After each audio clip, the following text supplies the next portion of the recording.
ಮರ್ಯಾದೆ ಕೊಟ್ಟು ಮರ್ಯಾದೆ ತಗೋಬೇಕು ಬೇಟೆ. ನನಗೆ ಮರ್ಯಾದೆ ತಗೊಂಡು ಮಾತ್ರ ಗೊತ್ತು ಬೇಟೆ. ಹೆಲೋ, ಎಲ್ಲರಿಗೂ ನಮಸ್ಕಾರ. ನಾನು ನಿಮ್ಮ ಬೀಯಿಂಗ್ ಅನಿಲ್. ಇವತ್ತು ಹೋಯ್ತಾ ಇರೋದೆ ನಾನು ನಮ್ಮ ಮಂಡ್ಯದ ಗಂಡು ಅಂಬರೀಷ್ ಅವರ ಪುಣ್ಯಭೂಮಿಗೆ ಹೋಯ್ತಾ ಇರೋದು ಇವತ್ತು ಗೈಸ್. ಯಾರೋ ವಿಡಿಯೋ ಸ್ಕಿಪ್ ಮಾಡಿಬಿಡಿ, watch till at the end. ಬನ್ನಿ ಸ್ಟಾರ್ಟ್ ಮಾಡೋಣ.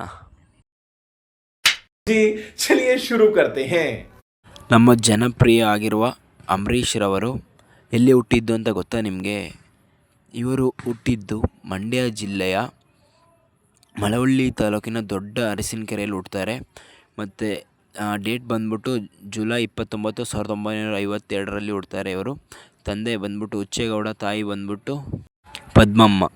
ಇವರು ಫಸ್ಟು ವಿಲನ್ ಆಗಿ ಎಂಟ್ರಿ ಕೊಡ್ತಾರೆ ನಾಗರಾವ್ ಮೂವಿಲಿ. ಅದಾದಮೇಲೆ ಅವರು ಹೀರೋಗಳಾಗಿ ಮೂವಿ ಮಾಡೋಕ್ಕೆ ಸ್ಟಾರ್ಟ್ ಮಾಡ್ತಾರೆ. ಮತ್ತು ಇವರ ಜೀವನ ಮೂವಿಗಳು ಮಾಡೋದ್ರಲ್ಲೇ, ನಟನೆಯಲ್ಲದೆ ರಾಜಕಾರಣಕ್ಕೂ ಕೂಡ ಹೋಯ್ತಾರೆ ಇವರು. ಮತ್ತು ಇವರಿಗೆ ಮದುವೆ ಆಗುತ್ತೆ. ಇವರ ಧರ್ಮಪತ್ನಿ ಹೆಸರು ಸುಮಲತಾ ಅಂತ. ಅವರು ಕೂಡ ಎಲೆಕ್ಷನ್ಗೆ ಗೆದ್ದಿದ್ರು, ನೀವು ನೋಡಿರ್ಬೋದು. ಮತ್ತು ನಮ್ಮ ಅಂಬರೀಷ್ ಅವ್ರನ್ನ ಕಲಿಯುಗದ ಕರ್ಣ ಕೂಡ ಅಂತ ಹೇಳಿ ಕರೀತಾರೆ. ಯಾಕಂದರೆ ಬಡವರಿಗೆ ಫುಲ್ಲು ಸಹಾಯ ಮಾಡೋದ್ರಲ್ಲಿ ಎತ್ತಿದ ಕೈ. ಮತ್ತು ನಮ್ಮ ಮಂಡ್ಯದ ಕಷ್ಟ ಸುಖ ಎಲ್ಲನೂ ಇವರೇ ಹಂಚ್ಕೊಳ್ಳೋದು. ಇದು ಅವರ ಬಗ್ಗೆ ಒಂದು ಚಿಕ್ಕ ಪರಿಚಯ. ಮತ್ತು ಇವರು 2018ರಲ್ಲಿ ನಿಧನಗೊಳ್ತಾರೆ. ಸೊ ಇವಾಗ ನಾವು ಬರ್ತಾ ಇರೋದು ಅವರ ಪುಣ್ಯಭೂಮಿಗೆ. ನೋಡಿ, ದರ್ಶನ ಮಾಡ್ಬೋದು. ಇನ್ನು ಕೆಲವೇ ಹಿಂಗೆ ಹೋಗಿ ಇವಾಗ ಸ್ವಲ್ಪ ಲೆಫ್ಟ್ ಹೋದರೆ ಅದೇ ಅವರ ಸ್ಮಾರಕ. ಸೊ ಇವತ್ತು ಭಾನುವಾರ ಆಗಿದ್ದರಿಂದ ಸ್ವಲ್ಪ ಮಟ್ಟಿಗೆ ರಶ್ ಐತೆ. ಎಲ್ಲಿ ಅಂದರೆ ಬಂದರೆ ಇದಿರೋದು ಕಂಠೀರವ ಸ್ಟುಡಿಯೋ. ನೋಡಿ, ಎಲ್ಲ ಚಪ್ಪಲಿ ಎಲ್ಲ ಇಲ್ಲೇ ಬಿಟ್ಬಿಟ್ಟು ನಾವು ಹೋಯ್ತಾ ಇರೋದೇ ಇವಾಗ ನಮ್ಮ ಮಂಡ್ಯದ ಗಂಡು ಅಂಬರೀಷ್ ಅವರ ದರ್ಶನ ಪಡೆಯಲಿಕ್ಕೆ, ಅವರನ್ನು ನೋಡಲಿಕ್ಕೆ. ಸೊ ನಮ್ಮ ಮಂಡ್ಯದ ಗಂಡು ನೋಡಿ ರಾರಾಜಿಸ್ತಾರೆ.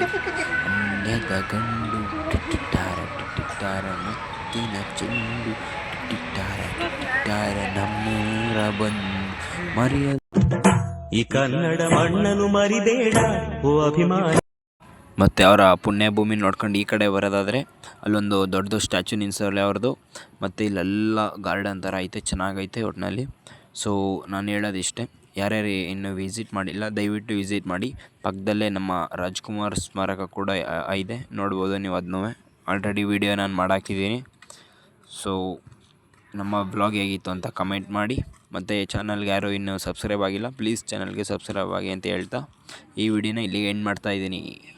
ಜೈ ಹಿಂದ್, ಜೈ ಕರ್ನಾಟಕ. ಮತ್ತೆ ಕಾವೇರಿ ನೀರನ್ನು ಕುಡಿದು